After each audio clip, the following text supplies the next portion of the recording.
Alors, salut les amis, j'espère que vous allez super bien. Aujourd'hui, on continue ensemble notre apprentissage du Supabase. Dans la vidéo précédente, on a vu comment connecter notre application React à Supabase Cloud. Et dans cette vidéo, on va apprendre comment créer des tables, insérer des données et les lire grâce aux super outils que nous propose Supabase. On y va les gars. Alors, ici, nous sommes sur Supabase Cloud et quand vous arrivez comme ça, vous allez voir ici Project Overview. En fait, c'est la partie qui va vous permettre de voir de manière générale votre projet, un aperçu général du projet. Vous avez aussi des exemples par rapport au framework que vous souhaitez utiliser. Donc, Supabase, depuis lors, a intégré vraiment beaucoup de frameworks et de technologies. Donc, c'est une technologie que vous pouvez vraiment utiliser sans contrainte. Ensuite, vous avez aussi Table Editor qui va nous présenter les tables dans notre base de données. Et actuellement, ici, on n'a pas de table. Voilà, c'est pour cela que c'est vide. Donc, on n'a pas de table encore créée. Et ensuite, on a SQL Editor. Alors, la partie SQL Editor, c'est une zone qui va nous permettre d'écrire du code SQL et de l'exécuter dans la base de données. Donc, ça va nous permettre soit de tester des requêtes ou d'insérer des données ou de créer des tables, tout simplement. Après, on a Database. Database ici pour les différents, pour notre base de données, puis les tables pour un résumé global en fait de notre base de données. Vous avez après authentification, storage et edge function real time pour le temps réel. Storage pour pouvoir sauvegarder des données au format S3 comme les buckets Amazon S3. Et puis vous avez aussi d'autres éléments qu'on verra plus tard quand on fera vraiment des choses très complexes, ainsi que les edge functions. Une fonctionnalité très intéressante. Vous avez aussi le côté project setting qui va vous permettre de gérer votre projet et puis de supprimer le projet si vous le souhaitez. C'est une zone dangereuse. Je ne vous recommande pas de trop passer du temps là-bas. Alors, nous allons écrire nos premiers, comment dire, commandes SQL dans SQL Editor. Donc, vous rendez dans SQL Editor ici. Et là, on va créer notre première table. C'est la table de nos tâches. Voilà. En se fiant à cette structure-là. Donc, on a une structure de tâches. Donc, on va créer une table qui va contenir les tâches globalement. Donc là, ce qu'on va faire, c'est je vais récupérer rapidement du code SQL comme ça et on va aller très vite et je vais vous expliquer. Alors, on a ce code SQL. Donc, à vrai dire, le code SQL, la norme dit qu'il faut écrire en majuscule. Vous pouvez le faire en minuscule, ça marche aussi. Donc, moi, je préfère le faire en minuscule, c'est plus intéressant. Voilà.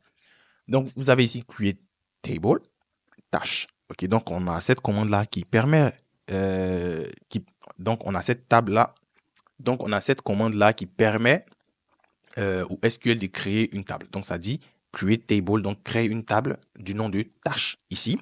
En parenthèse, on va dire que cette tâche-là, vous voyez ici, on a un ID, on a un titre, on a une description, un statut, et puis on a created at, c'est la date de création. Donc ici, on a ID.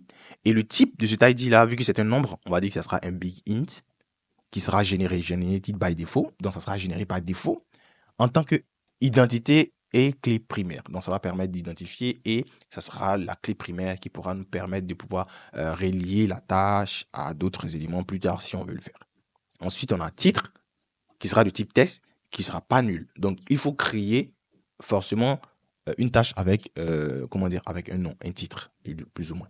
Une description qui est du type texte et qui peut être nul. Voilà. Ensuite, on a le statut booléen qui est pas nul, mais qui a une valeur par défaut, default, à faux. Donc, par défaut, ça va insérer faux à chaque fois qu'on va créer une nouvelle tâche. Et on a created at, qui sera de type timestamp, avec un time zone par défaut qui sera égal à now. Donc, quand je dis now, c'est maintenant en français.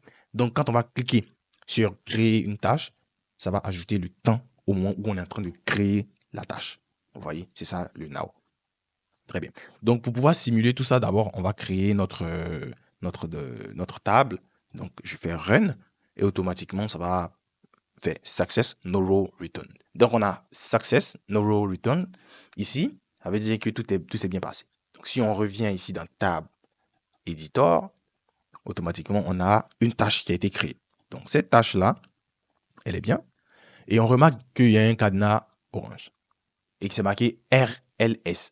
Ça signifie Role Level Security. Role Level Security. Donc, le Role Level Security, c'est quelque chose de très important dans Supabase. Ça nous permet vraiment de définir de la sécurité au niveau des lignes. C'est quelque chose qu'on peut gérer vraiment, comme on dit en anglais, on dit fine grain. C'est-à-dire, on peut vraiment gérer au plus bas niveau possible. pour contrôler de manière flexible la sécurité, vous choisissez qui a le droit de modifier telle partie de notre table ou de nos données. Vous voyez? Mais par défaut, c'est désactivé. C'est pour ça que c'est orange. Parce que vous devez vraiment l'activer et puis écrire ce qu'on appelle des policies pour pouvoir gérer ça. Mais on ne va pas s'occuper de ça parce que actuellement, on veut comprendre vraiment la base de Supabase. Donc, plus tard, quand on va évoluer dans les vidéos, on va apprendre à l'utiliser. Très bien. Bon, maintenant qu'on a créé cette table, elle est vide, n'est-ce pas? On va ici les champs, ID, titre, description, statut et autres. Mais on veut y ajouter des données. Donc, pour tester, on va faire ce qu'on appelle la simulation de données. Donc, on va ajouter de fausses données que nous, on va pré-remplir pour tester notre application. Et après, quand on va passer sur le côté ajout, on va pouvoir ajouter nos propres. Donc, on retourne encore sur le SQL Editor et on revient à la ligne ici. Et ici, on va aller coller ces données. Voilà, donc c'est insert into tâche, la table tâche qu'on a créée précédemment. Pour les champs ID, titre, description, statut, created at, les values suivent. Premier élément, l'ID, ça sera 1, et ainsi de suite. Vous voyez un peu, comme on dit en anglais, you get the idea. Ok, donc voilà. Donc là, on ne va pas réexécuter toute la première partie. On va sélectionner cette partie et on peut faire clic droit. Et puis on va faire run. Voilà. Et ça va faire success no rows return. Donc là, on a inséré nos données avec succès. Et on va retourner dans table editor. Et là, tu rends compte qu'on a quoi? On a nos données qui sont déjà insérées. C'est très intéressant, n'est-ce pas? Donc là, on a réussi à insérer des données directement depuis Supabase Cloud. Donc les gars, vraiment, j'espère que cette partie, vous avez déjà compris. Si vous avez compris cette partie, c'est bien. Voilà. Donc là, on va continuer maintenant. Excusez-moi pour le petit son. On va essayer maintenant de lire les données qu'on a insérées depuis Supabase ici. On va les lire directement dans notre application React ici. Parce qu'à la base, si vous vous souvenez, dans cette application, on est en train de lire les données qu'on a hard-codées, c'est-à-dire qu'on a, on a indiqué directement dans le code source. Donc, on ne va plus utiliser ces données-là. Donc, on va essayer de lire les données qu'on a insérées directement dans notre Supabase. Alors, comment est-ce qu'on va faire cette manipulation? Dans un premier temps, on va créer un state. Donc, on va partir sur const. On va créer tâche. Donc, les const, ici, ça sera useState. Donc, tâche, c'est tâche, mais si copilot. Et ça sera vide par défaut. Donc, on va mettre ça en vide par défaut. Voilà. Et une fois qu'on a ça, ici, celui-là, on n'en a vraiment plus besoin. Donc, moi, je vais le commenter comme ça. Et là, ça nous dit que ça n'a pas été importé. Donc, on va importer useState ici. Et là, si on sauvegarde, voilà, qu'on a fini de commenter tout ça.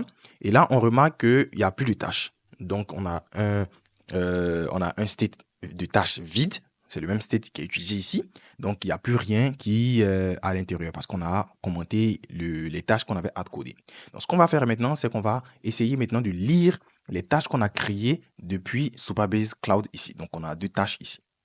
Comment faire ça? On va les mettre dans ce qu'on appelle un use effect. Alors, ce n'est pas un coup de React, certes, mais le use effect va vous permettre vraiment d'exécuter des fonctions, soit au démarrage, au moment où votre composant est en train de se monter, ou dans certaines conditions, si des variables changent, par exemple. Donc, ce n'est pas un coup de React. Je veux vraiment que ça soit vraiment spécialisé en Supabase afin que vous puissiez vraiment connaître.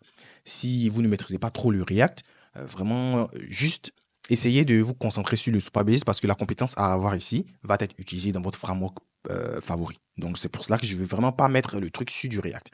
Donc, nous, on va appeler une fonction qui va nous permettre de récupérer les données depuis notre Supabase Cloud. Donc, je veux vraiment que tout soit un peu éloigné du côté React. C'est bon? Donc, ici, dans le React, comment est-ce qu'on le fait? On le fait avec ce qu'on appelle un use effect. Donc, use effect, on va l'importer naturellement ici. Et ça va prendre une fonction anonyme, donc une fonction fléchée JavaScript. Et là, par exemple, on va écrire une autre fonction à l'intérieur qui va s'appeler fetch tâche. Voilà, si on veut aller comme ça. Et cette fonction fetch tâche sera une fonction asynchrone. OK? Donc async ici. Et cette fonction asynchrone là, qu'est-ce qu'elle va faire concrètement? Vous allez voir tout à l'heure. Elle va renvoyer ici une variable comme ça. Voilà. attention, dans laquelle on va déstructurer data et error. Si j'écris bien. Alors, maintenant qu'on a ça, ici, data et error proviennent de quoi concrètement? En fait, data et error viennent de Supabase. Donc, Supabase. Le Supabase qu'on a créé dans ce dossier-là, Supabase Clients, qu'on va importer ici, Supabase, depuis Supabase Client. Et là, une fois qu'on a ça, qu'est-ce qu'on va faire concrètement avec? On va faire .from, un peu comme le SQL, from. Le from, ça va nous permettre de dire depuis quelle table on veut récupérer les données. Donc, on veut récupérer les données depuis la table tâche. Donc ici, on va mettre ici à l'intérieur, tâche, comme ça. Et puis, qu'est-ce qu'on veut faire avec ces données-là? On veut sélectionner toutes ces données. Donc, on va mettre select. Et en parenthèse de select, on va mettre étoile pour dire all. Et puis, qu'est-ce qu'on veut faire encore? On veut ordonner du plus récent au plus vieux. Donc, on va faire order. Et on va se baser sur quoi pour pouvoir faire le order? On peut se baser par exemple sur l'ID pour être simple, basique. Généralement, on le fait, sur les dates et tout, mais on va se baser sur l'ID pour aller plus facilement. Donc, order ici, et sur quoi? Sur ID, ici. Et une fois qu'on est sur ID, on va mettre la condition, ça sera ascending, voilà, et là on va mettre 2 points false. Voilà, comme ça. Très bien. Maintenant qu'on a ça, pour que ça soit vraiment un peu plus ordonné, on va revenir à la ligne comme ça. .from, .select et .order. Très bien. Maintenant qu'on a ça, il y a quelques erreurs ici. Alors, première erreur, c'est dû au fait que on n'a pas encore utilisé cette fonction qu'on a créée. Donc, on va l'utiliser ici. On va l'appeler, fonction appelée. L'erreur a disparu. Et on va utiliser ces deux éléments. Alors, comment est-ce qu'on va utiliser ces éléments? Très bien. Alors, on va faire une condition. Donc, if, error, c'est-à-dire que s'il y a erreur, alors il faut faire quelque chose. Donc, qu'est-ce qu'on va faire? On va faire console. Donc, je vais utiliser mon petit raccourci pour aller, donc log. Voilà, console.log. Et là, on va faire erreur.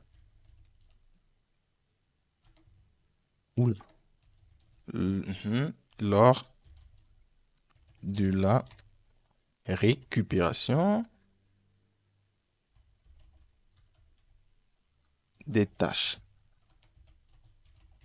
Voilà. Et là, on va mettre 2 points et on va afficher l'erreur. Voilà. Et là, s'il n'y a pas d'erreur, qu'est-ce qu'on va faire? On va se mettre dans un else le plus simple possible. S'il n'y a pas d'erreur, on va utiliser notre setState. Le setState ici va permettre de pouvoir remplir la variable tâche ici, comme on l'avait fait ici. J'explique vraiment en terre à terre pour qu'on puisse vraiment comprendre. Donc cette tâche ici, il va ajouter data. Très bien. Donc là, on est bon. Si on sauvegarde et que tout s'est bien passé, normalement, on doit pouvoir revoir nos différentes tâches. Donc là, on a des tâches qui sont là. Pour prouver que ces tâches-là viennent de Supabase Cloud, qu'est-ce qu'on va faire? On va aller et on va essayer d'en créer une nouvelle. Donc là, ça va se mettre automatiquement. Vous allez voir que par rapport aux ID, ça va faire un bond. Ça ne va pas continuer par 3. Normalement, ça doit continuer par 3. Mais quand on insère des données manuellement dans la base de données et que le type de données des ID, c'est un big int, ça va commencer de 1, 2, 3.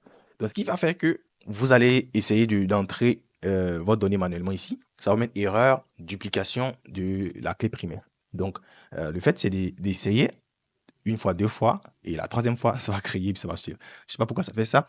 C'est pourquoi d'habitude, j'utilise les UUID, mais bon, on n'est pas encore arrivé là-bas. Oubliez tout ce que je viens de dire.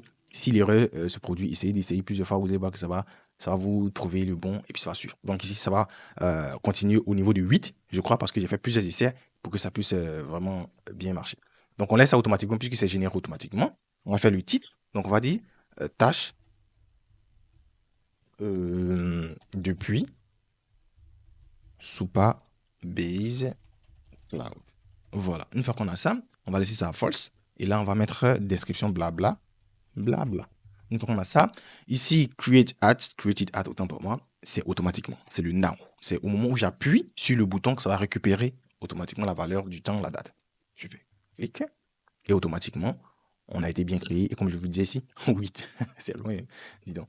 Donc là, on a ça. Et si on retourne sur notre, comment dire, notre interface, ici, React, on remarque qu'on a 3. Et le plus récent, c'est lequel? C'est depuis Supabase Cloud et il y a moins d'une minute. Alors, donc, je pense que tout est bien. On a tout créé. Et là, on arrive à lire nos éléments depuis Supabase Cloud. Alors, attention, une erreur à ne pas faire. Vous avez oublié, il faut toujours mettre ici le crochet pour que notre useEffect s'exécute une fois. Donc, les gars, j'avais oublié. Vraiment, c'est très, très truc. C'est pour cela que je dis, c'est pas un coup de React. Il faut vraiment faire les choses en vous basant sur le Supabase, en fait. Voilà, donc c'est ça. From la tâche, quelle table, select tous les éléments, et puis order, ordonner en fonction de ce que vous voulez. Une fois qu'on a ça, on va gérer les données qu'on a reçues. Soit, si on a une erreur, on va se comporter comme si, en appuyant une erreur dans la console. Et si on n'a pas d'erreur, on va directement attribuer la valeur de notre donnée à notre state. Voilà, ça peut être le state local ou ça peut être un gestionnaire de state comme ZooStand, Recoil et ce que vous voulez. Très bien. Donc vraiment, merci d'avoir suivi la vidéo. On va passer à la deuxième vidéo dans laquelle on va voir comment insérer nous-mêmes des données ou supprimer. Ça dépendra de comment ce qu'on va. Merci beaucoup. Abonnez-vous et partagez. Ciao, ciao.